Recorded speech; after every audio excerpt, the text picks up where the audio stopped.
Hey everybody, welcome back to JT Channel, and that's right, it's time for another picks and predictions. At least it's been, 3 weeks since all that nonsense?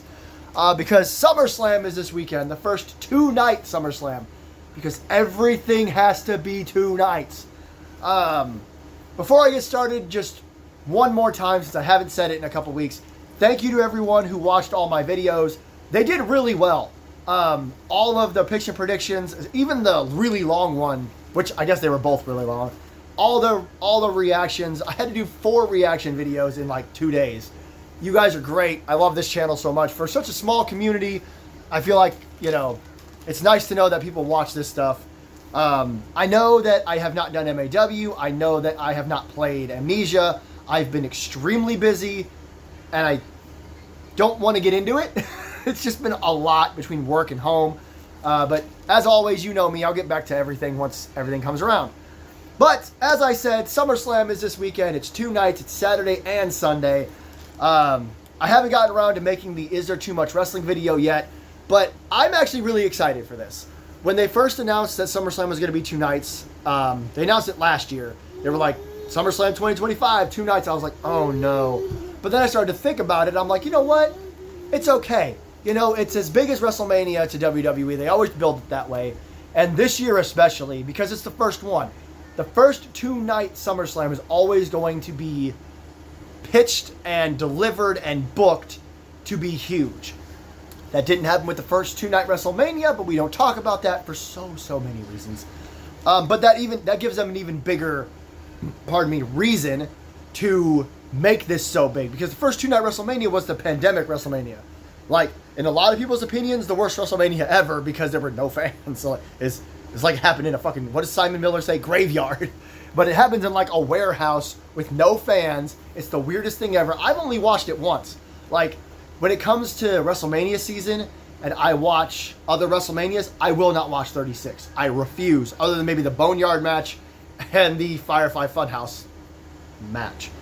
But anyway, that being said, this is going to be huge. The WWE has definitely put it that way. Cody Rhodes has even come out and said, like, I know that me and John Cena, our match at WrestleMania didn't live up to expectations, so we're going to knock it out of the park this year.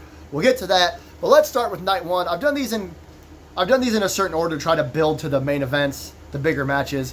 And night 1, the first match I have on here is Sami Zayn versus Karrion Kross. This one's interesting to me because, like, Sami Zayn probably shouldn't lose, right? He's getting beat up all the time by the Braun and Bronson. He's getting hit with a pipe. Karrion Kross is the bad guy. But at the same time, Karrion Kross has this like groundswell of support recently. Like, he's becoming a fan favorite. Thank God, finally. So this is one of those ones where my pick and my prediction are going to be different. Because I'm picking Karrion Kross. Much as I love Sami Zayn, probably the best babyface in the history of babyfaces, not named Cody Rhodes. I'm going to get so much like, that's not the best baby. Shut up.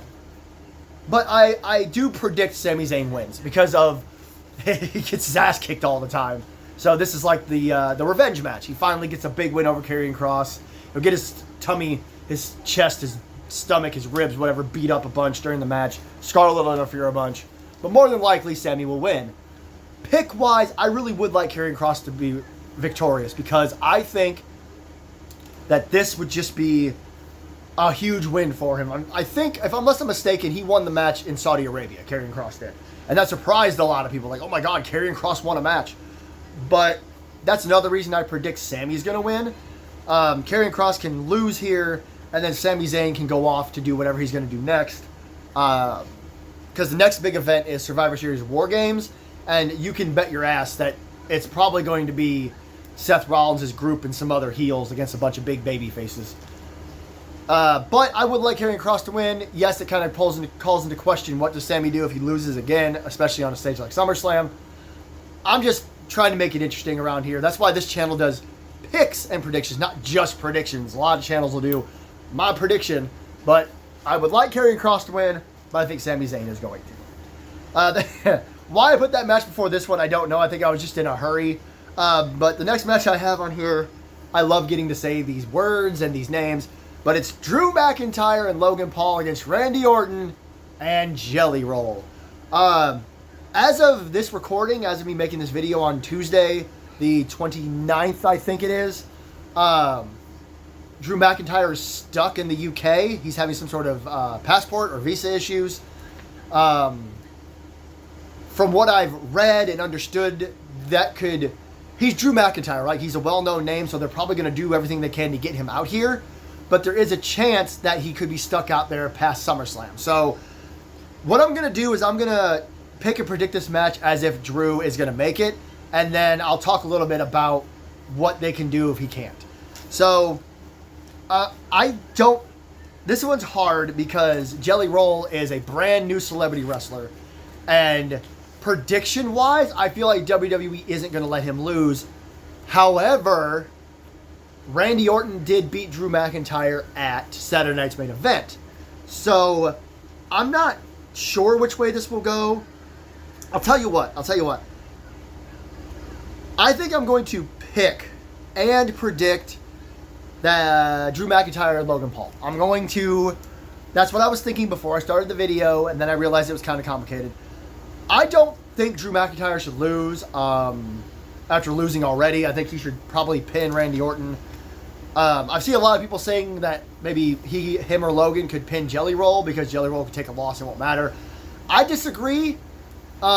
Just because, like I said, he's a brand new celebrity wrestler. People are really behind him, and like a lot of people, myself included, are impressed. Like, he's taking this seriously. He loves pro wrestling.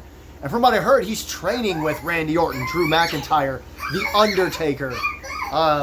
So he's taking it very, very seriously.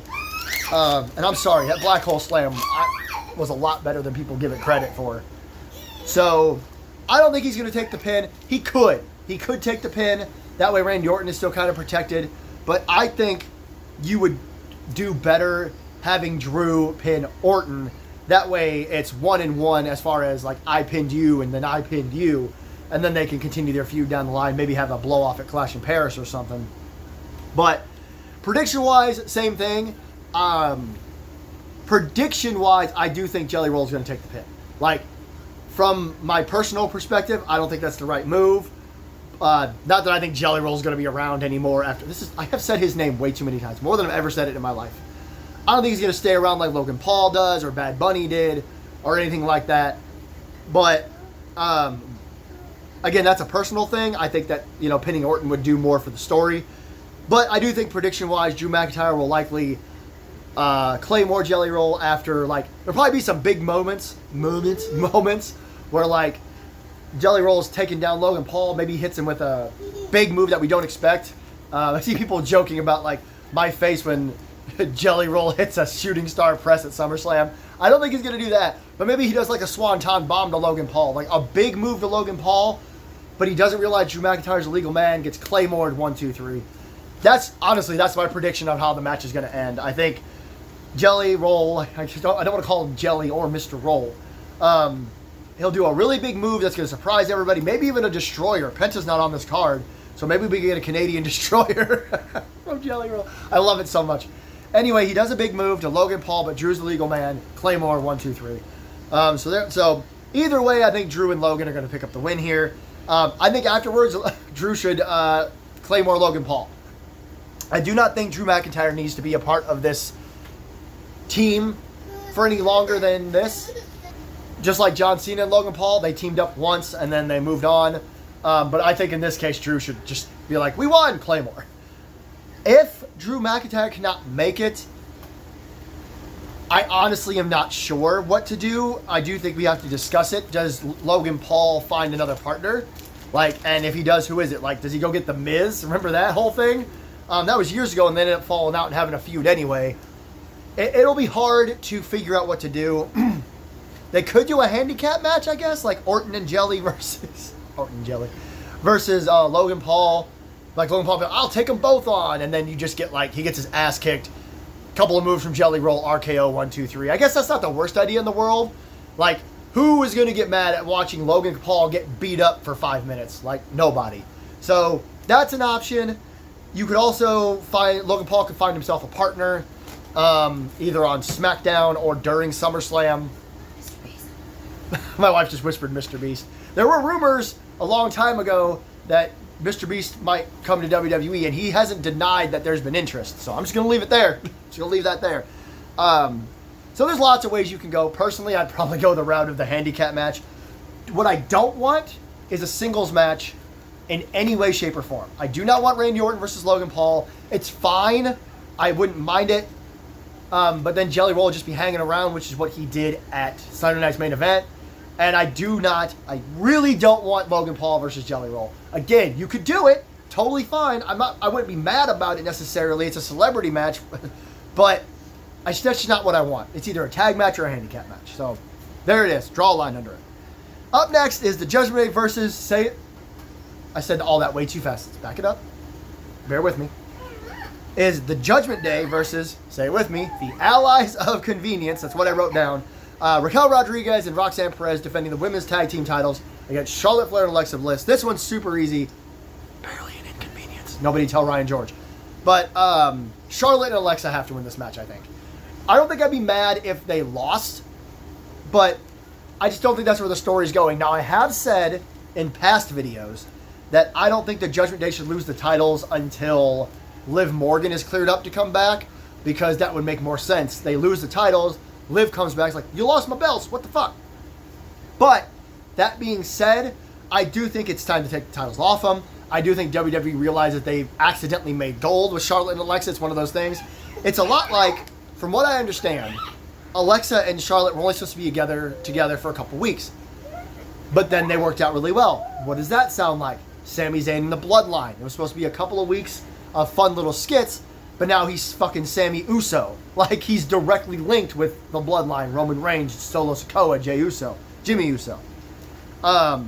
It's the same with Alexa and Charlotte. This Allies of Convenience thing is one of my favorite things ever. I did that review for Evolution, and you saw how happy I was talking about when they did that entrance together. Recently on SmackDown, she went to shake Alexa's hand, Charlotte did, and Alexa just glared at her, and Charlotte smacked her black pom-poms out of her hand.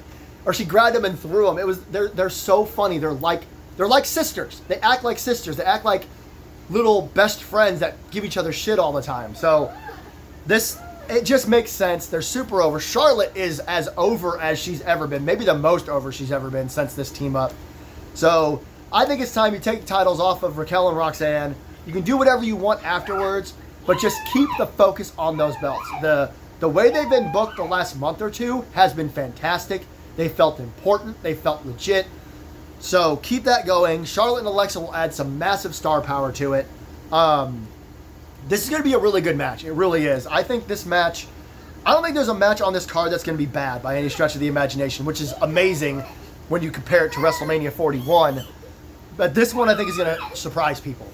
I don't think people are looking at it as the bathroom break match. I don't think we have those anymore. But I think people are going to put this on that, well, I don't know. But it's going to be really good. And yeah, pick and predict Charlotte and Alexa, the Allies of Convenience.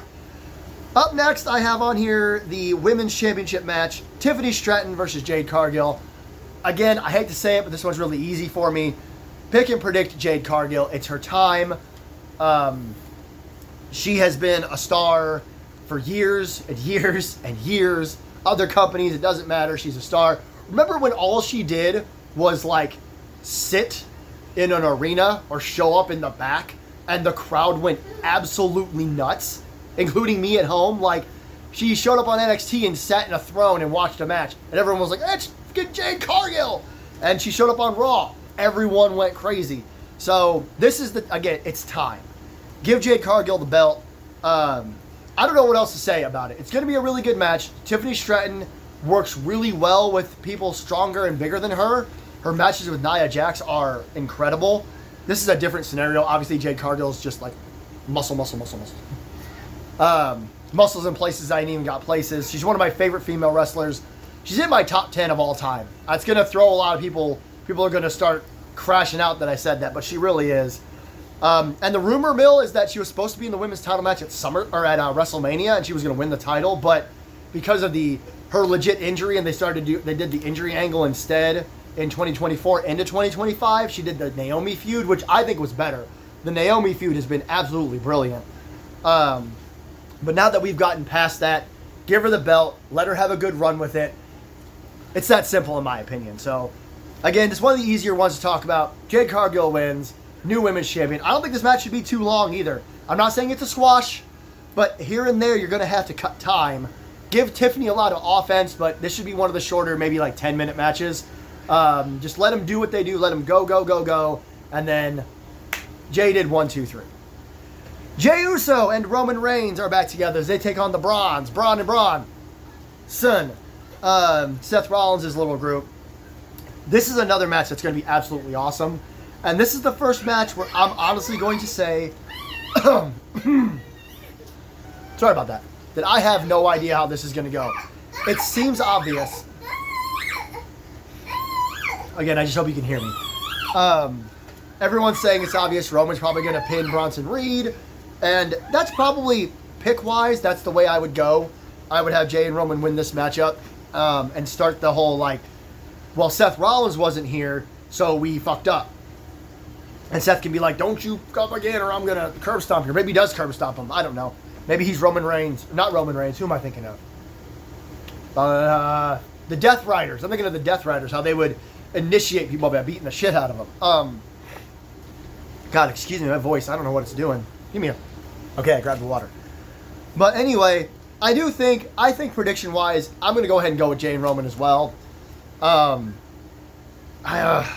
It's so hard to say that, though, because Braun and Bronson haven't teamed up a whole lot just yet. I mean, they've had a few matches as a team, but not a lot.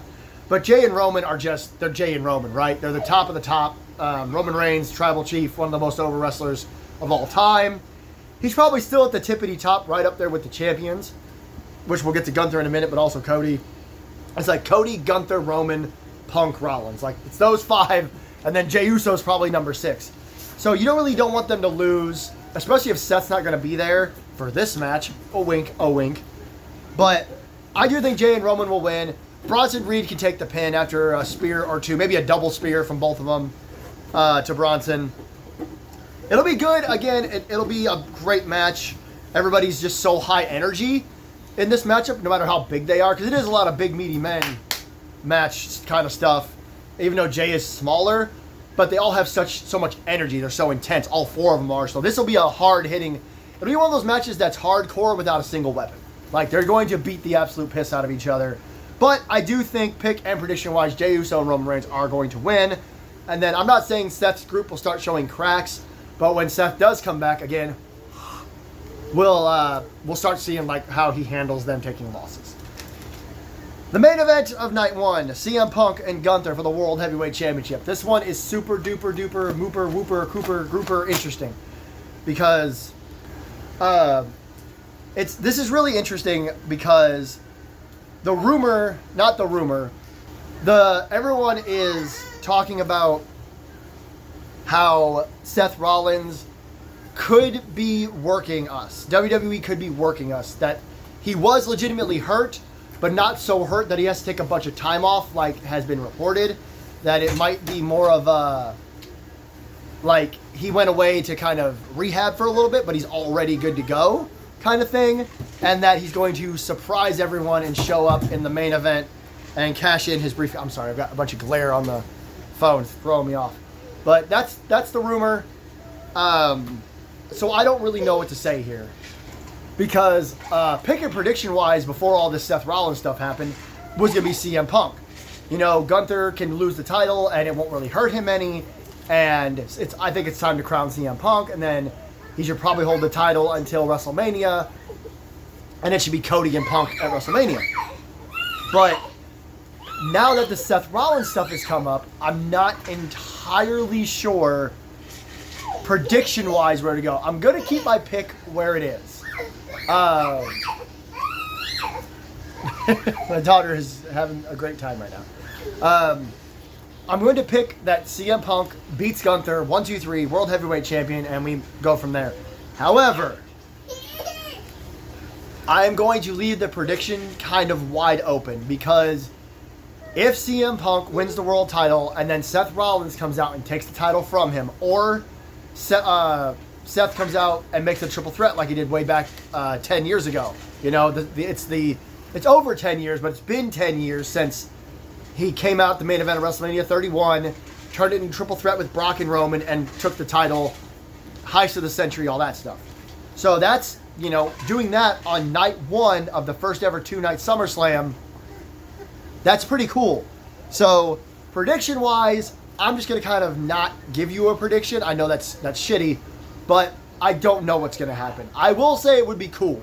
Much as I love CM Punk, and I would love him to win the match, having him win the title and then, maybe Gunther gets mad at him, beats him up, and then Seth's music hits, or they're both down after a couple of big moves, and then Seth, again, we'll just have WrestleMania 31. I wouldn't mind it happening at all. It'd be really cool. Seth and Punk are two of my favorite wrestlers of all time, especially in WWE, so we'll see how that one goes. If you've made it this far, congratulations. We're only halfway done, because now we got to move on to night 2, Sunday night, August 3rd. I've been telling myself this, I have not said this out loud, but it's like night 1 is the matches, just the matches. People are going to wrestle. Night 2, people are going to kill each other half the show, so more than half the show, actually. So let's get to it. The first match on here is the most recent match added, and I had, you guys may remember that I used to do these reviews without a notebook. I would just remember off the top of my head, or I'd turn my TV on and be like, oh, it was this match. I'm so glad I don't do that anymore, because we are getting a 6-pack tables, ladders, and chairs match for the WWE Tag Team titles. Make sure I get all this right. It is the Wyatts against Rey Fenix and Andrade, DIY, Fraxium, the Motor City Machine Guns, and the Street Profits. The Wyatts are going to be, I think, Joe Gacy and, Dexter Lumis. Eric Rowan's just kind of been the big guy beating people up, and Uncle Howdy's Uncle Howdy. This is interesting. So my prediction, right, is that the titles are going to change hands. That's my bold prediction, is that we're going to have new champions. Actually, prediction-wise, I am going to say Andrade and Phoenix. I think they've been building to this point. It's crazy that we're doing a 6-team tables, ladders, and chairs match. I'm so sorry. I really hope you guys can hear me. She's just really excited right now. I know I don't need to apologize, but I do, because I just keep talking, no matter how loud she's getting. But that's it seems like the right path. I don't think we had to do a 6-pack TLC to get there. But I think Andrade and Phoenix win the titles. I don't like that, which is why they're not my pick, because I don't think Phoenix should be winning the titles unless it's with Penta. I know that sounds dumb, but I would wait. I would have them not win these belts, and then I would have somebody move somewhere, Phoenix or Penta, during the draft, and then get the titles from there. Personally, I'd like it if Phoenix went to Raw, because the Raw Tag Team division just doesn't have enough teams, and it isn't booked as well. So get the Lucha Brothers up there. Whether I like it or not, I do predict they win. That'd still be cool for them, especially Andrade, who is kind of booked weirdly since his WWE return. Pick-wise, I'm picking Fraxium. I think Fraxium is the best tag team in WWE. I think they're one of the best tag teams in the entire world. I'd be willing to put them in the top 5, maybe even top 3 tag teams in the world right now. And yes, that includes all the other companies that I watch. It'd be cool to see them, they came from NXT, to see them get crowned as tag team champions at SummerSlam. You're going to have to do a big title change. Have I booked all title changes so far? Title change. Yep. I'm booking all title changes thus far. But I don't see the Wyatts retaining here either way. I wouldn't be mad with any outcome. There's not a team in this match that I don't like. DIY, Motor City Machine Gun, Street Profits, Wyatts. But I do predict the titles are going to change hands. I just think that makes sense. Prediction-wise, Phoenix and Andrade. Pick-wise, Fraxium. My other prediction is that this match is going to be absolute goddamn insanity. I am a professional. Up next, one of the only 2 matches without a stipulation on night 2. Dominic Mysterio versus AJ Styles for the Intercontinental Championship. Picking AJ Styles, predicting Dominic Mysterio. I'm picking AJ Styles because I know he's getting close to the end of his career. I think he said he wants a hard out at 50, and I think he's 48. So I want AJ to have a couple big moments. So pick-wise, personally, AJ Styles, top 5 wrestlers of all time. Personally, I've been watching him since the early days of TNA, and I've never stopped watching him. I'd love to see him win the Intercontinental title at this age, at this stage, at SummerSlam. Prediction-wise, I do think Dominic is going to retain. Dominic has got a big following. I wouldn't call him a fan favorite, but people do like him a lot. You can have Judgment Day shenanigans, obviously. And I think that him retaining I don't think it hurt AJ Styles at all. That's another one of those things where it's like, AJ can lose and it's fine. And I think WWE knows that. And I do think we're going to get quite a few title changes. I predicted every title on night one's going to change hands. We're going to get a few. We're going to make it worth it. WWE is going to make it worth it. It's the first 2-night SummerSlam. They want you to tune in to every 2-night SummerSlam. And they want to justify having 2 nights for the Royal Rumble and Survivor Series. Let's be honest here. So I do think Dom is going to win, but I'm picking AJ Styles just because I think it'd be cool for him to have an Intercontinental title run at this stage in his career. Solo Sikoa and Jacob Fatu inside a steel cage. Guess what I'm predicting? A title change. I think Fatu should win back the U.S. title, and I think that's what's going to happen. I think WWE knows what they're doing. They had Solo win the title because of the MFTs. Now they're putting him in a cage. I think Jacob Fatu is going to win. I'm predicting Jacob Fatu is going to win. We're probably going to get the moonsault off the cage. I mean, is anyone not seeing that coming? Or maybe he'll do the whisper in the wind off the cage. But my pick, right? WWE can do the moonsault off the cage, but we've seen it before. They can do the whisper off the wind off the cage, but we've seen it before. I like it when WWE comes up with creative finishes. So, if anybody from WWE is watching, they aren't. Hear me out. A creative finish for this match that I thought of, right? The MFTs are going to get involved. Like, the cage is supposed to keep people out. It never does. What should happen is Jacob should get to the top of the cage to escape. And they should be on the floor being like, don't you dare, we're going to come get you. And he should dive off the cage into everybody. Because as long as your feet hit the floor, you win. So that's a clever way to win a steel cage match. We've seen it before when people get like thrown into the side of the cage and the cage breaks and they fall out and they roll to the floor. Technically they won because their feet hit the floor. Again, WWE is hilarious with their rules. So why not have Jacob Fatu do like a cross body, doesn't have to be the moonsault, dive off the cage into the MFTs. He hits the floor, he wins. He's the new U.S. champion. He beat up everybody. He took out the MFTs. It'd be a really creative, fun finish to this matchup. I don't think that's what's going to happen. I do think it'll have a lot to do with the moonsault off the top. But I think that, actually now that I said that, I think Jacob will be getting ready to, he'll be looking like he's going to dive at the MFTs and then he'll do the moonsault and the solo, 1, 2, 3. But pick and prediction, I do think Jacob Fatu should be the U.S. champion again. I don't think Solo needs a long title reign. And honestly, this feud's just going to keep going until further notice. I don't know how long. But Jacob Fatu, new U.S. champion all over again. Becky Lynch, Lyra Valkyria, no disqualifications, no countouts. It's basically the same stipulation as the main event, but we'll talk about that. For the Women's Intercontinental title, if Lyra loses, she can no longer challenge for the title as long as Becky is champion. This is another one I'm having a hard time with because what you could do is you could have Becky win and then Lyra's like, oh no. But then down the line, you could have Bayley beat Becky for the title and then Lyra comes back in because now Bayley's champion. It's a convoluted way to get the title back to Lyra. But you could do it. You could absolutely do it. And I think prediction-wise, that is the direction I'm going because we haven't seen Bayley much. So what I think is going to happen is that Bayley is going to show up during this matchup. It's no disqualifications, right? No disqualifications, no count out. She's going to show up. She's going to beat up everybody. But I think Becky will take advantage. Maybe throw Bayley, I don't know, off the stage or something or out of the ring and then pin Lyra. And then I think that is the future plan because that is smart. That is actually a really smart plan. And again, who cares if we all figure it out? WWE knows we're all fucking nerds and we learn this stuff. So, why not? Why don't we do that? Have Becky, prediction-wise, I'm predicting that Bayley gets involved and Becky wins and that somewhere down the line, Bayley takes the title off of Becky, which brings Lyra back in because she couldn't challenge Becky, but she can definitely challenge Bayley. Pick-wise, I really want Lyra to win the title back. I love Lyra Valkyria. A few months ago, she did something on Raw with Becky before Bayley ever came back.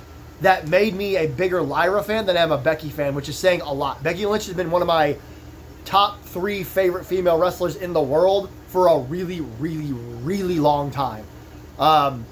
Years ago, but way before WrestleMania 35, she said she wanted to be the first woman to main event WrestleMania, and I said, back then I predicted, but I was like, yeah, she should be, and I bet she will be. You know, that I'm not saying I predicted it, but she's been one of my most beloved for a long time, and I was, crying when she main evented WrestleMania, and I always love seeing her. I'm always happy to, cheer Becky no matter how bad WWE tries to make her a heel. But there's something about Lyra Valkyria that makes me think that she's just the next natural step to move on, and no, it's not just because they're both Irish. But I love her. I love Lyra. She's so good. I always say she gets better every week, but at this point, she's, gotten great. She doesn't need to get better. She's already here, but she's going to keep getting better over the years for sure. I would like to see her win this match with some sort of crazy, Nightwing off of the second rope through a table. Slim Jim table. Gotta be a Slim Jim table.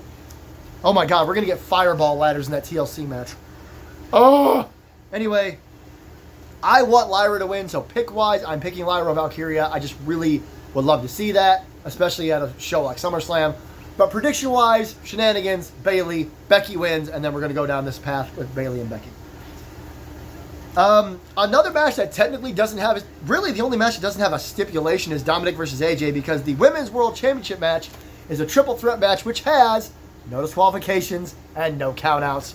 Naomi defending against Io Sky and Rhea Ripley.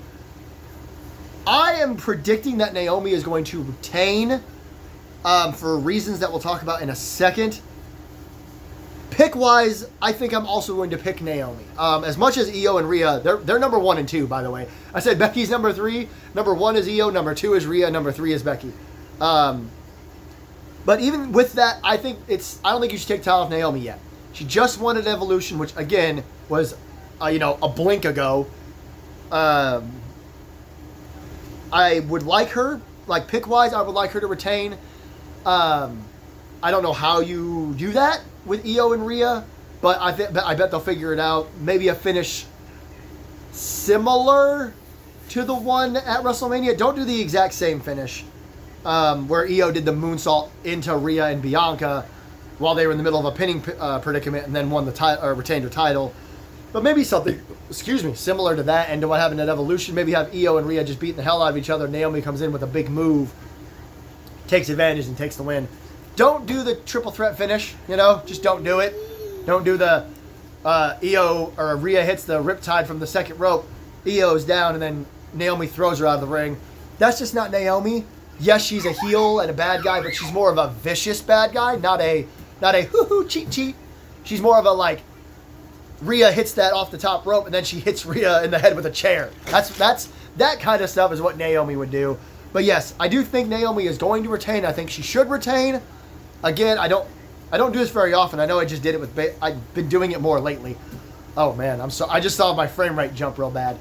But as far as down the line goes, I think that Naomi is probably going to lose the title to Stephanie Vaquer, likely in Paris. That's where the match is happening, where she has her title shot. Again, I don't want to predict too far out, but after Stephanie Vaquer won that Battle Royal and this triple threat got made, it just kind of makes sense to have Naomi retain. Then you go to Paris, you have Stephanie Vaquer be the champion, and then you can move forward eventually to Vaquer versus Rhea. That's the match that everybody wants, and we'll get there eventually. But as far as SummerSlam is concerned, pick and prediction, Naomi retains her Women's World Championship.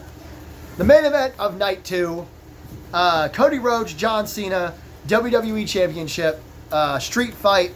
Again, the street fight, the no DQ match, and the triple threat basically all have the same rules, but they're going to be approached differently. So you'll see a difference in all three.